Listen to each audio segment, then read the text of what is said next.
El tema que tenemos por presentar el día de hoy es seguridad de maquinaria. Prácticamente aquí vamos a ver soluciones con respecto o relacionadas al entorno industrial. Me refiero a todo este tema, ¿no? Que involucra para que nosotros podamos tener protegido en primera instancia al operador como tal. Entonces, ¿cuál es el objetivo? Vamos a ver aquí principales conceptos, vamos a entender algunas definiciones que como tal nos dicen las normativas relacionadas a seguridad de maquinaria. También vamos a ver la parte de la categorización y dimensionamiento. Aquí es donde ya entra el tema de grados de seguridad, la parte de arquitecturas, bueno, y finalmente vamos a ver la parte de análisis y evaluación. Es muy importante esto porque vamos, a lo largo de la presentación, vamos a darnos cuenta que no solamente se trata de que nosotros implementemos la alta tecnología en un sistema, eh, porque al fin de cuentas va a haber parte operaria de un humano, entonces principalmente debemos de considerar diferentes aspectos que los vamos a ir viendo en el transcurso de la presentación, ¿vale? ¿Qué temas vamos a tocar? Bueno, en primera instancia vamos a hablar sobre estos temas normativos que les menciono, donde vamos a mencionar los SIL, los PLE. Entonces, vamos a comenzar. Primero tenemos la parte de las normas internacionales, ¿no? Como tal, seguridad en maquinaria se compone de muchas normativas, ¿no? Y esto va a depender también a la región o zona donde nosotros nos encontremos. Por ejemplo, aquí en México, en Brasil, en Estados Unidos, todo esto se va a complementar y va a hacer referencia principalmente sobre las normativas IEC o ISO. Entonces, en primera instancia, vamos a tener la parte de la IEC 61508.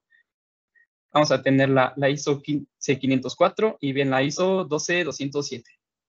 A partir de estas normas o estándares genéricos se van a derivar dependiendo al sector o área donde se van a aplicar. Por ejemplo, está la parte de seguridad en maquinaria, que es donde nosotros vamos a centrar en esta ocasión. Va a estar también la parte de medicina, medición de gas, la parte de procesos de automatización, donde ya entran los sistemas instrumentados de seguridad, la parte automotriz, aviónica, bueno, y energía nuclear. También va a haber otras, pero nosotros vamos a tener que seleccionar dependiendo a la normativa de la aplicación que necesitamos.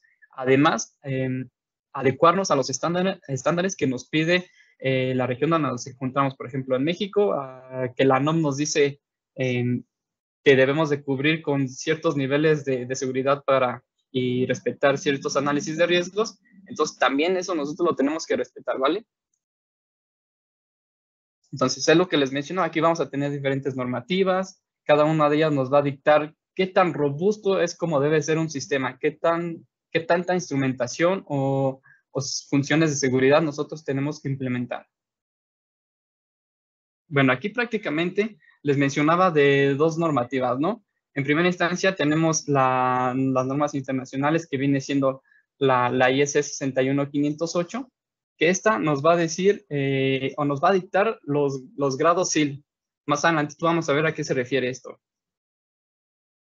Antes de entrar al tema normativo y mencionar algunos conceptos, a mí me gustaría que ustedes tengan claro qué es lo que significa que se presente un riesgo en la industria o que un operador esté expuesto a un riesgo. Bueno, aquí en la pantalla podemos observar dos imágenes. En primera instancia vamos a ver de que están configuradas las máquinas con diferentes características en cuanto a su movimiento. Es decir, por ejemplo, en la figura izquierda tenemos que es una máquina que trabaja 500 revoluciones por minuto con un avance de 0.13, ¿no? Y en la parte derecha vamos a tener una máquina con 1500 revoluciones. Aquí la pregunta que yo les hago a ustedes, ¿cuál es la operación o la función que ustedes crean que es más riesgosa? ¿Cuál es la que ustedes digan, el operador se está exponiendo a una probabilidad de riesgo mayor? Aquí, por ejemplo, si ustedes respondieron que la parte de la derecha, que es la que va más rápida, en teoría, yo igual pensaría lo mismo, ¿no? O sea, yo igual diría, no, pues va más rápido, a lo mejor si bajo la máquina con un avance mayor, puede que se desacomode la pieza, salga volando, se rompa o algo, ¿no?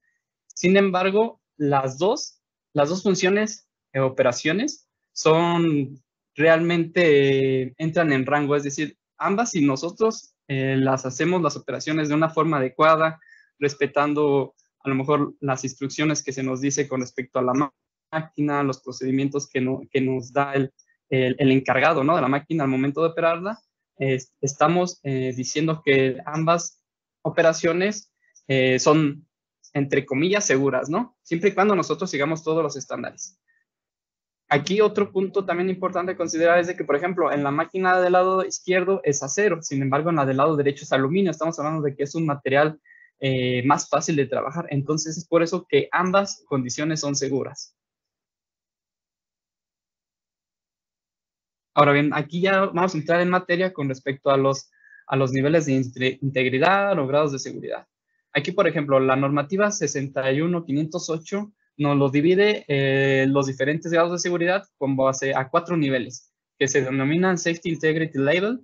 Estos niveles nos van a decir qué tanta probabilidad, dependiendo a cada uno de estos niveles, el operador va a estar expuesto a una actividad peligrosa, ¿no? Entonces, por ejemplo, aquí vemos, dependiendo a los límites, cuál es la probabilidad, ¿no? Donde cuando se trata de actividades donde el operador esté completamente expuesto en la mayor parte del día de una máquina, nosotros tenemos que ir subiendo este nivel de integridad, ¿vale?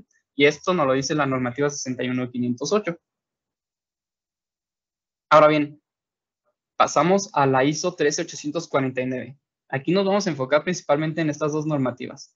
En esta normativa ISO 13849 no lo va a definir por grado SIL, sino aquí se van a definir por Performance Level, que van a venir siendo los PLA, PLB y así consecutivamente hasta PLE. Aquí vamos a ver adelantito un ejemplo de qué equivalencia tiene, cómo podemos definir qué nivel de seguridad es el adecuado para ciertas aplicaciones. Por ejemplo, aquí en el PLE también va a estar definido dependiendo a la probabilidad promedio que se tenga por presentarse una falla peligrosa. Y aquí estamos hablando en rangos por hora, ¿no? Entonces, si en la normativa IS nos decía SIL 1, SIL 2, SIL 3, aquí va a estar definido por PLA hasta PLE y también va a estar definido por su cierto rango, ¿no? Y aquí es donde nosotros ya vamos a tener una comparativa, una tabla de equivalencias, donde podemos observar que a partir del Performance Level B, vamos a tener comparativas con respecto a los SIL, que sería SIL 1, SIL 2, SIL 3, ¿no? Donde el PLE es el grado más alto y el SIL 3 viene siendo también el grado más alto. Entonces, se tiene esa parte de las equivalencias. Ahora bien, aquí vamos a presentar un ejemplo, ¿no? Tenemos nosotros una prensa hidráulica. Aquí es muy importante que nosotros podamos definir la parte de la clasificación de riesgos, es decir, de que nosotros identifiquemos cada actividad, cada función de seguridad que nosotros debemos implementar y qué tiempo es el que se encuentra expuesto la persona que está operando esta máquina, ¿no? Entonces, en primera instancia tenemos la máquina para prensar hidráulica, ¿no? Estamos hablando, aquí voy a considerar yo una frecuencia muy alta, es decir, la máquina se está ocupando todo el día en intervalos de tiempo muy cortos, ¿vale? Ahora bien, ¿qué probabilidad es la que ocurra un evento peligroso? Aquí estamos hablando que puede ser de que a lo mejor el operador llegue a meter la mano por error, incluso que al momento de darle mantenimiento a la máquina, también la máquina no se desenergizó de forma correcta. Entonces nosotros debemos de analizar todo esto. Aquí, por ejemplo, si bien las normativas nos definen diferentes niveles de seguridad, realmente son temas interpretativos que nosotros debemos de adaptar estas normas y adecuarlas a lo que nosotros realmente tenemos en nuestros sistemas o procesos. Es decir, por ejemplo, tenemos 3 máquinas, 4 máquinas, cada una de estas máquinas realmente está identificada con que es una máquina peligrosa, si esta máquina viene con sus celdas de protección, es decir, enrejados, si están delimitados, todo eso nosotros lo debemos de considerar y es lo que conforme nosotros vamos a ir seleccionando cada una de estas categorías. Entonces aquí mencionaba la parte de la probabilidad, es decir, aquí la cuestión de que ocurra un evento peligroso pues es muy alto, lo vamos a clasificar de esa forma. Ahora bien, la probabilidad de evitar o limitar el daño. Realmente, pues si la máquina no estamos en estas condiciones iniciales, pues es muy difícil que nosotros podamos limitar el daño ante una falla de la máquina o ante algún evento por error que haya cometido el operador. Entonces, aquí lo vamos a poner como raramente. Y si bien nosotros podemos observar que estas tablitas a nosotros nos definen un número, ¿no? Este número nosotros lo vamos a ir colocando en esta formulita que nos dice, el CIL se determina utilizando la siguiente tabla y la clase CI se calcula como sigue, ¿no? Entonces aquí la vamos llenando. 5 más 5 puntos que conseguimos en la segunda tablita. Y bueno, aquí vamos a ponerle los 3 puntos, ¿no? Nos da un total de 13.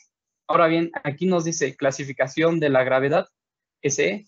Aquí realmente, si llega a ocurrir una falla peligrosa, si la máquina llega a provocar algo, pues realmente nosotros tenemos que identificar qué es lo que le puede pasar, ¿no? Aquí nos tenemos que ir incluso a cuestiones extremas, ¿no? Aquí nos dice irreversible, extremidades rotas o pérdida de dedos, ¿no? Va a haber aplicaciones donde nos tenemos que brincar incluso un paso más adelante, donde definitivamente es una cuestión donde a la persona le puede llegar a dañar por completo. Bien, ya tenemos identificados estos números y qué es lo que tenemos que hacer. Vamos a realizar un cruce. Aquí, por ejemplo, nos dio un nivel 13. Lo tenemos que clasificar en el grado 6, en el intervalo de 11 a 13. Y bien, hacemos la referencia con el grado de severidad que nos muestra en esta tablita, ¿vale? Entonces, aquí definitivamente nos dijo, bueno, para que tú tengas protegido a tu persona,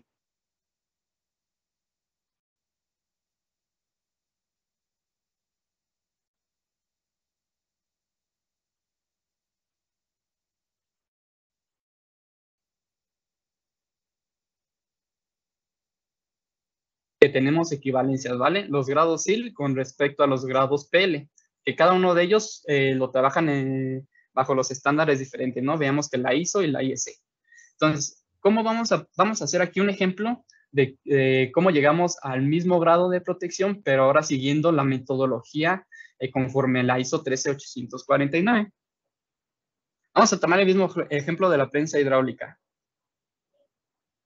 Aquí, en primera instancia, nos dice, debes de seleccionar 2 caminos, si la lesión es leve o si la lesión es grave, ¿no? Entonces, aquí, pues, realmente nos vamos a ir a que la lesión es grave porque puede provocar amputaciones, ¿no? Nosotros, al momento de operar mal una máquina, pues, podemos llegar a perder un dedo o algo por el estilo. Entonces, nos vamos a ir por el camino de S2, ¿vale?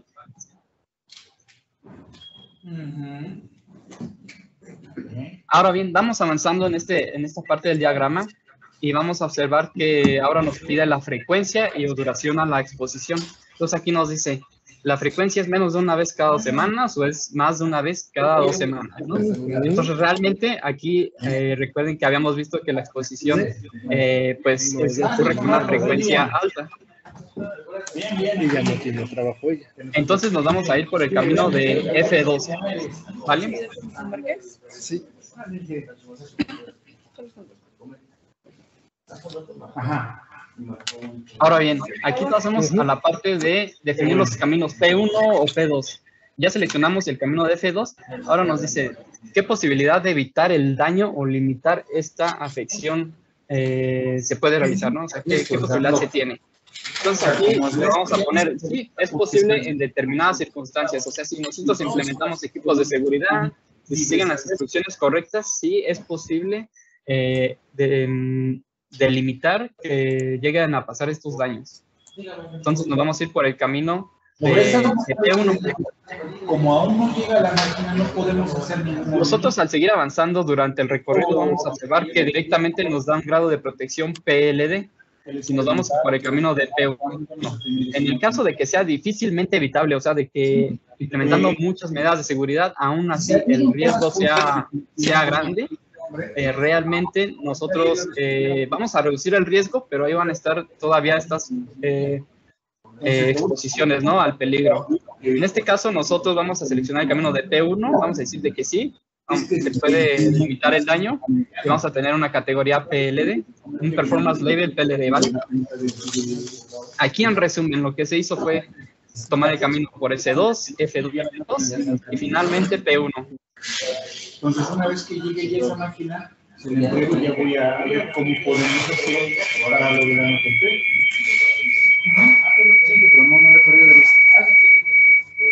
Ya le pregunté a ti y no me dice nada de eso. Escucho un poquito de ruido, no sé si me pueden apoyar apagando su micrófono para poder tratar de que sea más clara la explicación. Para que me diga qué onda. Y el transformador ya le copio para que lo esté enterado. Híjole, bueno, yo creo que se lo quitamos mañana el sábado. ¿Verdad? Sí, ya sin miedo mañana se lo quitamos.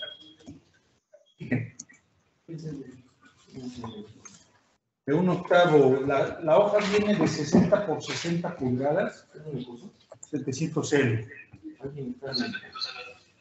¿Me pueden apoyar apagando sus micrófonos, por favor, para poder continuar con la presentación y que podamos retomar los temas, por favor? Ok, tenemos, ¿mandé? Pues gracias a Dios ya la cubrimos. Ya con la ayuda de todos.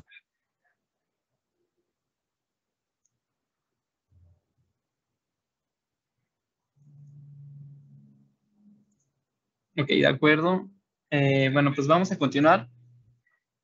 Aquí ya tenemos la tablita, ¿no? Habíamos mencionado al principio de la presentación, bueno, de este ejemplo más bien, que habíamos conseguido un performance level D, y lo cual es equivalente a un nivel de seguridad o de integridad tipo 2, ¿vale? Aquí me regreso un poquito para retomar un poquito este tema. Aquí lo que definimos fue el PL. Entonces nos fuimos por el camino de C2. Primero se definió la frecuencia, después se definió la parte de la posibilidad de que nosotros podamos limitar el daño o la exposición ante un evento peligroso. Y bueno, llegamos a un performance level D. Si nosotros hacemos la comparación, realmente nosotros podemos observar que llegamos al grado de seguridad SIL 2, que era lo que veíamos al principio de este ejemplo. Ahora bien, como nosotros ya definimos el performance level, el safety integrity level, ya los definimos, pero ¿qué hago con esta información? O sea, ya después de que nosotros implementamos un análisis de riesgos, ¿qué es lo que debo de hacer, no? Cuando nosotros hacemos el análisis de riesgos es donde nosotros identificamos cada función de seguridad que debemos implementar. Es decir, un sistema de seguridad o un sistema instrumentado se conforma de las siguientes etapas. En primera instancia vamos a tener la parte de las entradas, que es esta parte de aquí, donde nosotros primero vamos a tener delimitadas las áreas, ¿no? Lo que les comentaba, es muy importante tener delimitado si tiene un enrejado, a lo mejor se tiene una llave, ¿no? Una solenoide, que antes de que nosotros ingresemos, pues esté cerrada hasta que nosotros detengamos la máquina, ¿no? Entonces, en primera instancia, estas son como que medidas adicionales que podemos tomar. Ahora bien, realmente, ¿cuáles son las entradas? Aquí como entradas, pues vamos a tener una cantidad de dispositivos diversa. Es decir, podemos implementar botones de paro de emergencia, llaves de enclavamiento, vamos a poder implementar sensores magnéticos, sensores codificados también. Y en la parte, pasamos después a la segunda parte, que viene siendo la lógica. En la lógica se conforma de una etapa electrónica que en esta parte de seguridad maquinaria, pues estamos hablando de los relevadores de seguridad, los microcontroladores, los PLCs de seguridad, los cuales están encargados de estar monitoreando las entradas y pueden optar por tener por ser de un solo canal, ser de 2 canales, para que estén monitoreando estas entradas y pueda definir si realmente el equipo, en primera instancia, la entrada o botones de paro de emergencia están en perfecto estado. Esa es una. Y la segunda es si se está realmente mandando una señal de paro de emergencia. Entonces, tienen esta función, la parte de la lógica. Y bueno, estos equipos deben de estar certificados, deben de estar evaluados para cumplir los estándares con respecto a la vida útil, a la robustez y bueno, también en demanda, dependiendo a las maniobras que se va a hacer, también deben estar diseñados para cumplir con ciertos valores que nos diga, ok, este equipo está certificado para que funcione como un relevador de seguridad, ¿vale? Más adelante vamos a ver estos detalles específicos que los vamos a poder ver en las catálogos o fichas técnicas de cada dispositivo. Bueno, y finalmente va a estar la parte de la maniobra o la parte de la salida, ¿no? Estas dos partes están comunicadas. En la parte de la maniobra, nosotros lo podemos complementar un sistema adicionando contactores de seguridad, contactores con redundancia, y bueno, esto ya finalmente para activar o desactivar nuestra máquina, nuestro actuador. A lo mejor es un sistema hidráulico, a lo mejor se trata de un motor, de una prensa, etcétera. Entonces, principalmente son estas tres: la parte de la entrada, la parte de la lógica y finalmente la parte de salida. Entonces, recuerdan que yo les mencionaba al principio que nosotros hacemos el análisis de riesgos, es donde nosotros vamos a definir qué máquina es la que necesitamos adicionarle un sistema de seguridad. Ahora bien, ¿cómo lo podemos hacer? ¿No? Con botones de paro de emergencia, a lo mejor con sensores, etcétera. Entonces, realmente todo esto conforma una función de seguridad. Es a lo que se refieren las funciones. Aquí vamos a pasar a un punto muy importante, que es la parte de las categorías. Las categorías de empleo en el entorno de seguridad de maquinaria se refiere a diferentes arquitecturas o arreglos, diseños, en los que nosotros podemos realizar la interconexión de estos equipos de seguridad para que realmente nos dé el máximo performance de cada equipo. Es decir, por ejemplo, aquí yo tengo un botón de paro de emergencia, ¿no? Que debe estar adecuado y debe estar certificado, que son para aplicaciones de seguridad, ¿no? Este mismo dispositivo nos va a dar diferentes valores, nos va a dar, más adelante vamos a ver MTTF, nos va a dar el valor de la confiabilidad. Todos estos valores van a estar directamente relacionados al equipo. Pero bien, si nosotros no hacemos la instalación de forma correcta de nuestro sistema en general, vamos a, incluso si no los conectamos bien, incluso se puede reducir el nivel de seguridad que realmente es el que puede proporcionar el equipo, ¿no? Entonces, a esto se refiere las arquitecturas. Si nosotros vamos haciendo diferentes arreglos, vamos a ir incrementando y llevando al máximo performance la capacidad de seguridad de cada dispositivo de protección. Entonces, por ejemplo, aquí vemos la categoría 1 o categoría B. Esto hablando en términos de la ISO 13849, donde lo vamos a definir por Performance Level. En este caso, esta categoría nos puede llegar hasta un Performance Level B. ¿A qué me refiero con esto? Veíamos que el más robusto es el Performance Level E, ¿no?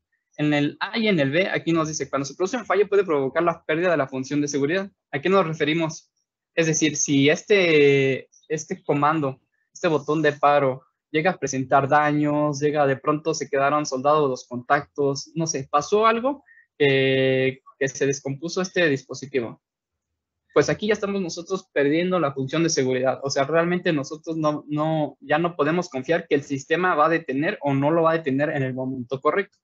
Entonces, a esto se refiere con esta categoría 1, donde podemos llegar a un PLA o PLB. Ahora bien, pasamos a una categoría 1, de igual forma.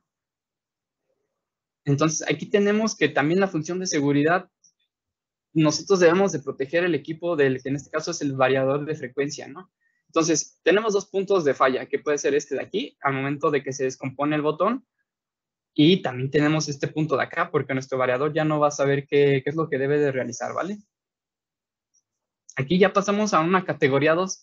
Si bien aquí ya se está incorporando un dispositivo adicional. Aquí este dispositivo es lo que yo les mencionaba. Ya nosotros estamos incorporando la parte de la lógica, ¿no? Tenemos la parte de la entrada, la parte de la lógica y la parte de la salida, ¿no? Lo que nosotros necesitamos proteger o asegurar de que pare en caso de un evento peligroso. Entonces, aquí tenemos simplemente un botón de paro. Vamos a conectarlo al relevador de seguridad, de paro de emergencia. Y este es el que nos va a definir si este botón está funcionando correctamente, nos va a mandar la señal al variador de frecuencia para que lo pare, y aquí simplemente vamos a construir un grado o un performance level tipo C, y esto nos conforma una categoría 2. Sin embargo, aquí seguimos teniendo el tema de que se puede llegar a perder la función de seguridad, ¿no? O sea, el dispositivo de seguridad aquí ya nos está brindando un monitoreo más robusto. Sin embargo, todavía se encuentra comprometida esta función de seguridad. Entonces, ¿qué es lo que optamos? En la mayoría de ocasiones, cuando hacemos el análisis de riesgos, casi en la mayoría de las ocasiones, arriba de un 80%, vamos a llegar a una categoría 3 o a una categoría 4, lo que se convierte en SIL 2, SIL 3 o bien PLD o PLE. Entonces, en la mayoría de las aplicaciones vamos a encontrar estos grados de seguridad, ¿no? Aquí en la categoría 3, nosotros podemos ver de que se adiciona otra línea adicional con respecto a este botón de paro de emergencia. ¿Qué es lo que nos dice esto? Que ya se le está incorporando un doble canal. Este doble canal simplemente son redundancias adicionales para que nos diga, ok, el botón se quedó soldado el primer contacto, ok, ahora estoy monitoreando el segundo contacto adicional que me estás incorporando para que lo esté leyendo el relevador de seguridad. Entonces está haciendo esa función adicional que nos permite determinar si la pérdida de función solamente ocurrió en un canal, ¿no? Entonces eso es lo que nos ayuda a nosotros incorporarle relevadores de doble canal o dos entradas, por decirlo de otra forma. Y bien, otra parte muy importante es que nosotros realmente podamos detener la máquina. Muchas veces en esta partecita, ya en la salida del relevador de seguridad, pues todavía sigue comprometido el sistema, ¿no? A lo mejor se dio el paro de emergencia, pero no paró la máquina. Entonces, ¿qué es lo que se hace? O que le meto un contactor adicional que me relacione los contactos de este contactor con el relevador de seguridad. Entonces, aquí yo ya estoy implementando retroalimentaciones, ¿no?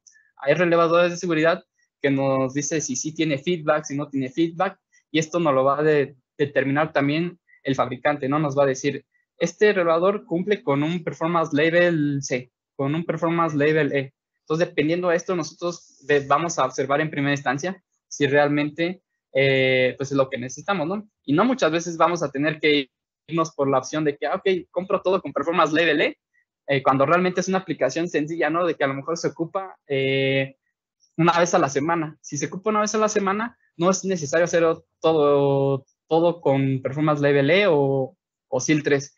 ¿Esto por qué? Porque nos veían que hacíamos un análisis de riesgos, ¿no? Y este análisis es el que nos va a definir cuál es el valor, el PLR, que es el PL requerido. O sea, nos va a definir cuál es lo máximo que nosotros podemos optar para implementar en nuestro sistema.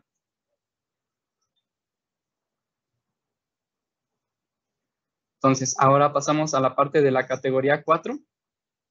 En la parte de la categoría 4, nosotros vamos a poder observar de que vamos a tener muchas retroalimentaciones. Aquí tenemos la parte de la retroalimentación mediante este contactor. Vamos a tener la parte de retroalimentación con este variador de frecuencia. Y bueno, esta parte de estar monitoreando también la salida, pues también es muy importante. Y aquí, por ejemplo, en la categoría nivel 4, nos dice que nosotros podemos adicionar un relevador auxiliar o un PLC auxiliar para que nosotros estemos monitoreando en ambos puntos, ¿no? Aquí estamos monitoreando toda la parte de las entradas. Aquí estamos monitoreando la parte de la salida, pero también vamos a tener la retroalimentación entre relevadores de seguridad, o bien entre el relevador de seguridad y el PLC de seguridad. ¿Vale? Con esto nosotros vamos a cumplir un Performance Level E, que es el nivel más alto, ¿no? Pero estamos hablando de que para una aplicación sencilla, pues tener todos estos equipos, pues se puede hacer que se encarezca, y más si lo implementamos para muchas máquinas, ¿no? Regresamos al ejemplo de la prensa hidráulica. Tenemos a lo mejor 10 prensas, ya al implementar 10 PLCs, pues más contactores, más equipos, pues se hace un sistema más caro, ¿no? Entonces, también nosotros debemos de saber definir y pues tratar de hacer lo justo y lo correcto, ¿no? Todo esto pues apegado, ¿no? A las normativas. Estamos hablando de que aquí yo no puedo decir, no, por experiencia yo lo he hecho así y me ha funcionado. O sea, realmente no se trata con respecto a la perspectiva personal, sino se trata referente a la aplicación que se tiene y a lo que nos está diciendo en este caso la ISO 13849 o bien la IS. Ahora bien, aquí nosotros tenemos una gran cantidad de dispositivos, ¿no? Realmente nosotros podemos seguir cubriendo esta categoría nivel 4, en este caso que se trata de un variador de frecuencia. Nosotros podemos sustituir todos estos elementos y simplemente colocar también su módulo de seguridad al variador de frecuencia. Este módulo, pues, ¿qué ventajas nos brinda? Nos hace que la velocidad de lectura, de monitorear sea aún más rápido que lo que nosotros teníamos a lo mejor con los contactores, que la parada realmente pues cumpla todo su performance. Estamos hablando de que este dispositivo de aquí también va a estar certificado con base a esta normativa y nos va a cumplir con una probabilidad promedio de falla, es decir, nos va a decir, en este caso nosotros les vamos a decir cuál es este valor promedio de falla que cumple, que si nosotros implementamos un relevador de seguridad para una categoría 4, pues realmente vamos a alcanzar el máximo nivel, ¿no? Aquí estamos hablando de que cumplimos con el PLE. Y bueno, este dispositivo viene con dos funciones diferentes, que es la Safe Torque Off, que esta función nos dice, cuando se presenta el paro de emergencia, nos va a detener el sistema, pero la misma inercia del motor pues va a ir reduciendo, ¿no? O sea, no va a ser una parada controlada. Aquí simplemente se presiona esta función de seguridad y el mismo motor va a ir deteniéndose conforme sea su inercia, conforme vaya frenando la inercia, ¿vale? Ahora bien, la otra función que tiene este dispositivo de seguridad es la parte del Safe Stop 1, que este nos dice que ya se tiene un tiempo controlado, es decir, se puede definir una rampa para que se detenga en determinado tiempo. Entonces, esto es muy útil para máquinas donde realmente no podemos darnos el lujo de que el motor cumpla un tiempo mayor porque pues, el operador va a estar expuesto a esta parte de cuando existe el peligro, ¿no? En la máquina.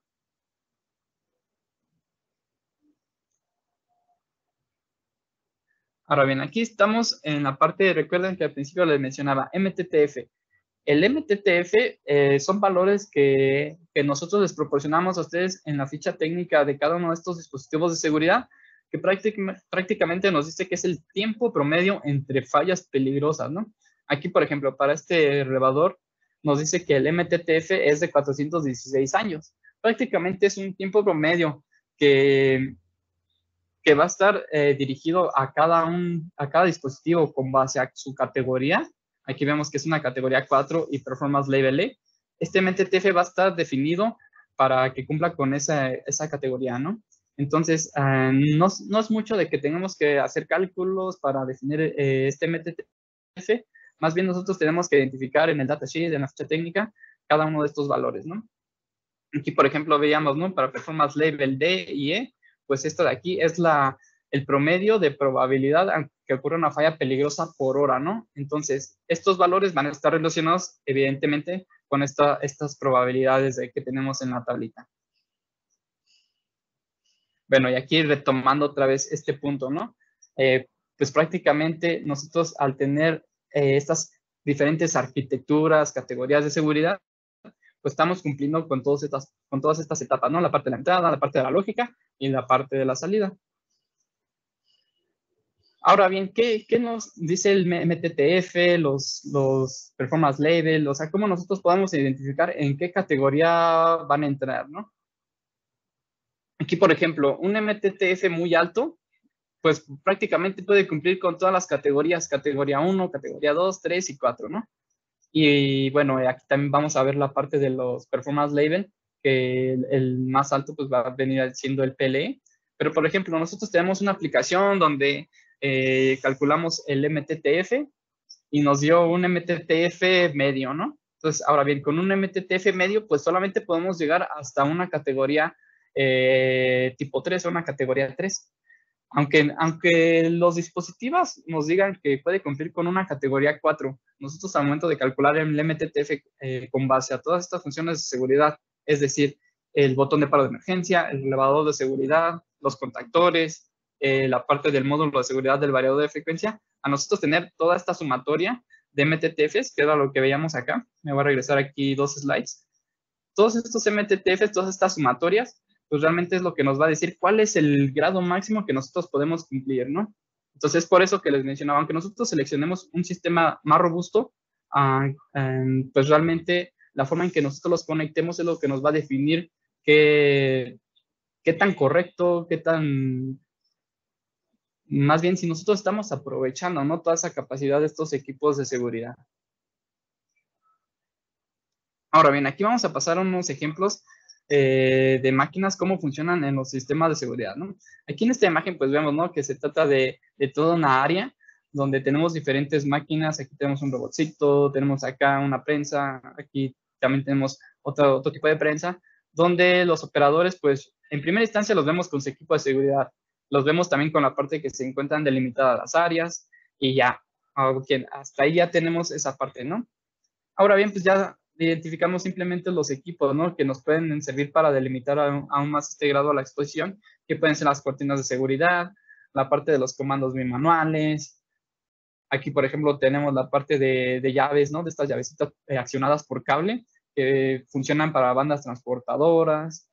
Vamos a poder tener aquí dispositivos interlocks para que al momento de que alguien esté ingresando al área, pues simplemente nos mande a detener el sistema para que pues la persona que vaya a ingresar pues no se exponga aquí a algún golpe con el manipulador, por ejemplo.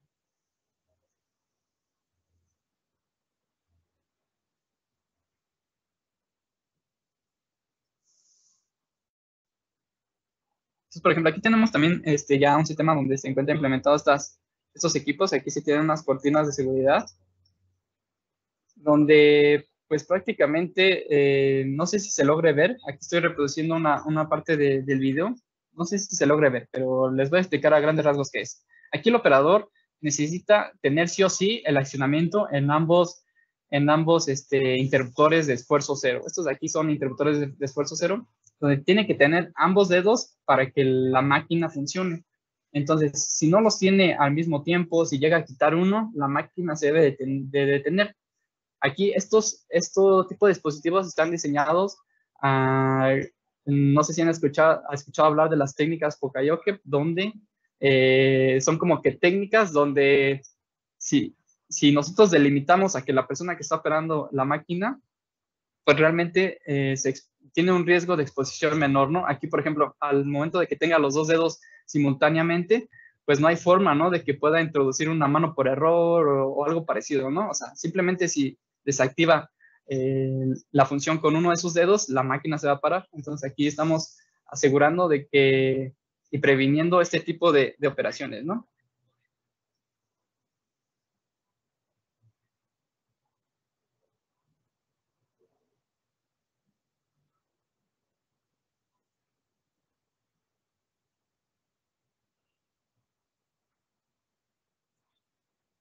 Ahora bien, aquí tenemos la parte de las cortinas de seguridad. Estas cortinas de seguridad, ¿qué nos van a hacer? Veíamos en el ejemplo, en dos ejemplos anteriores, donde se encuentra todo el sistema, que estas cortinas de seguridad van a estar implementadas en entradas, ¿no? En accesos a las máquinas, donde simplemente si nosotros interrumpimos el haz de luz, pues la máquina se debe detener, ¿no? Y bueno, hay variaciones con respecto a las cortinas de seguridad y hay también funciones adicionales donde nosotros podemos incluso, ¿no? Determinar de que se deje en blanco unas de luz, ¿no?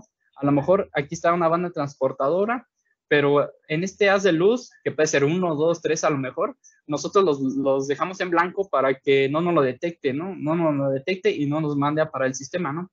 Simplemente nos esté detectando cuando se interrumpan los demás haces de luz. Entonces, esa es una función especial de las cortinas de seguridad y que son implementadas cuando alguien tiene el acceso a una parte con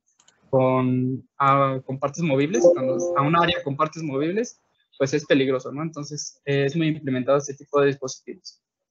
Aquí, por ejemplo, tenemos la parte de los interruptores de esfuerzo cero, que eran los que veíamos hace unos momentos, que los tenemos en dos versiones, el palm switch y el soft switch.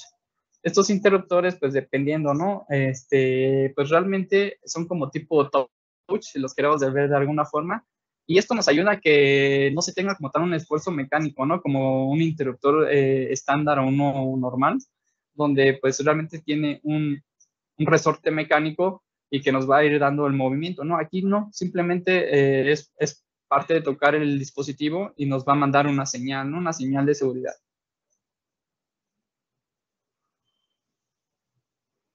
Aquí pasamos a los relevadores de seguridad, ¿no? Vamos a tener también una diferente gama de productos que puede ser relevadores de movimiento cero, o sea, que nos esté monitoreando que una banda transportadora pues no, no esté en movimiento, ¿no? A lo mejor cuando se le va a dar mantenimiento.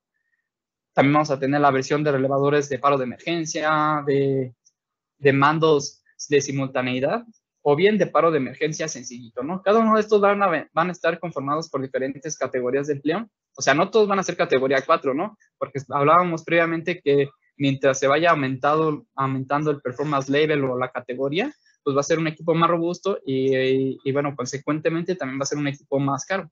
Entonces, para una aplicación sencillita, nosotros podemos seleccionar simplemente relevadores de paro de emergencia, relevadores para paro empleando cortinas de seguridad. Aquí, por ejemplo, ya pasamos a la parte de los dispositivos de entrada, donde tenemos, en este caso, un sensor magnético, ¿no? En dado caso que se llegue a abrir esta puerta, o sea, en primera instancia, para obtener acceso a lo mejor se tiene una llave, ¿no? Pero, o sea, si se llega a violar esa regla, este permisivo, pues vamos a tener esta otra función que como entrada nos va a mandar una señal para que se pare la máquina. Bueno, aquí tenemos las versiones, ¿no? El sensor magnético con su actuador codificado, o bien vamos a poder poner un sensor RFID que también está codificado específicamente para ese sensor, ¿no? Aquí en este caso, nosotros no podemos combinarnos, o sea, simplemente está el que manda la señal y su receptor codificador, ya en específico.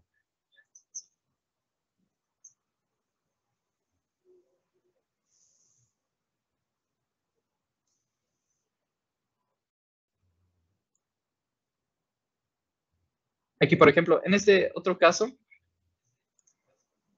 también se trata de otro video. Les voy a explicar qué tenemos en esta parte de aquí. Pues es una celda donde se encuentra un robotcito.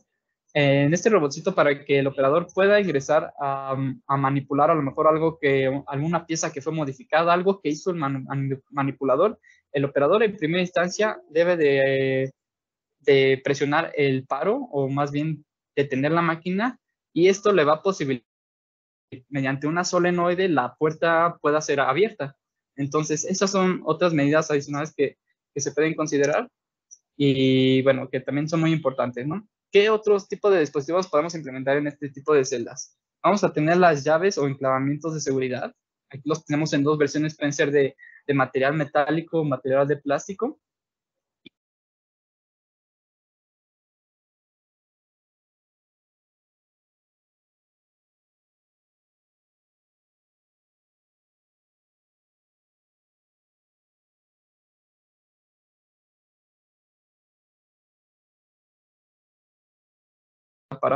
Entonces, también estos dispositivos cumplen con un Performance Level A y una categoría 4 o un SIL 3.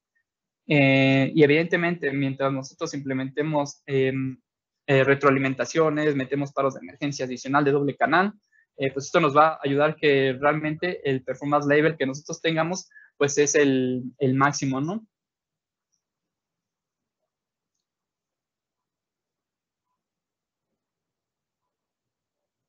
Ahora bien, aquí pasamos a la parte de los contactores en referente a aplicaciones de seguridad. Aquí vemos que son muy parecidos a un contactor convencional, ¿no? Sin embargo, las diferencias entre uno y otro es la parte de cómo están conformados sus contactos.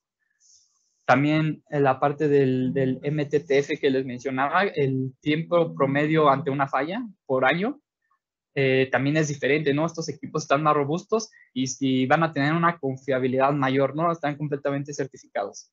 Y bueno, pues también la parte de que pues el acceso para realizar el test pues se encuentra limitado por este pequeño material en la parte frontal para que todo esto nos ayude a minimizar estas fallas o estos riesgos. Aquí pasamos a comandos bimanuales, que es similar a lo que veíamos en un ejemplo anterior, donde tenemos dos dispositivos que para que una máquina esté funcionando, pues simplemente los dos deben de estar funcionando en forma simultánea.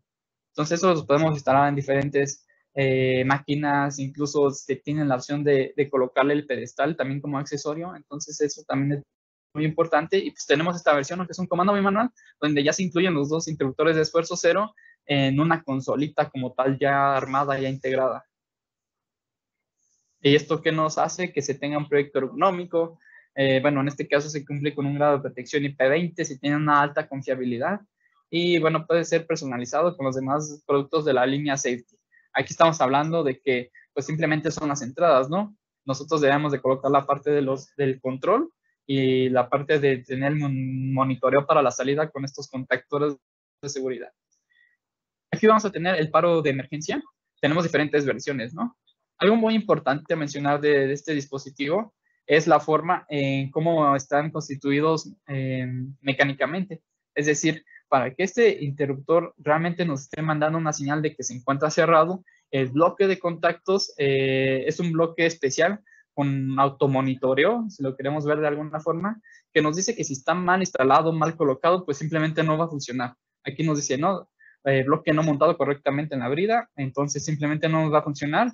¿qué va a pasar? La máquina nunca va a ponerse en estado de RON porque no le vamos a dar la señal para que corra el proceso, ¿vale?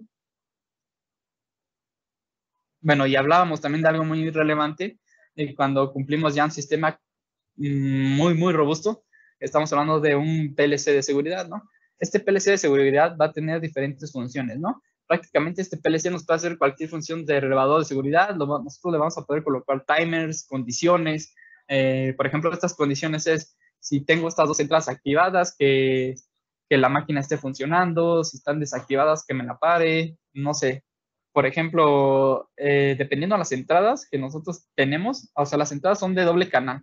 Entonces, dependiendo de nosotros las entradas, podemos jugar con esa lógica para que podamos definir el comportamiento sobre las salidas. Aquí ya estamos hablando de un motor, un actuador hidráulico, una prensa, etcétera, ¿no? Pero realmente nosotros debemos de considerar qué tipo de entradas son las que debemos seleccionar. Y bueno, este evidentemente nos va a cubrir con un SIL 3 y con la performance level más alto, ¿no? Que es prácticamente para una categoría de empleo 4.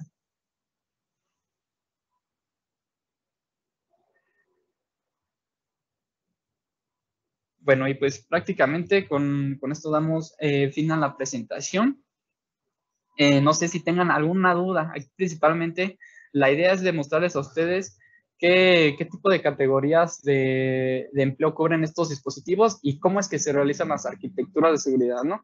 Simplemente para realizar un breve resumen, es de que se tienen 4 categorías de seguridad. En las primeras 2 categorías son categorías sencillitas, donde vamos a tener la parte de entrada, lógica y la señal para que se active el motor, ¿no? Por ejemplo.